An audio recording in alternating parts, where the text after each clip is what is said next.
नमस्कार दर्शकों, मैं ऋचा मिश्रा रूली श्रावस्ती बलरामपुर उत्तर प्रदेश से आज आप सभी लोगों के बीच आदरणीय प्रतिभा प्रसाद कुमकुम जी के द्वारा लिखा गया एक आला छंद जो कि जमशेदपुर झारखंड से हैं, उनके द्वारा लिखा गया एक छंद आप सभी के बीच रखती हूँ।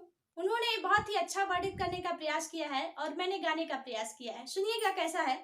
तालाबंदी फिर हो जाती पड़ी महामारी की मार, कोरोना का रोना धोना, कोरोना का रोना धोना, निपटो इससे अब सरकार, कोरोना का रोना धोना।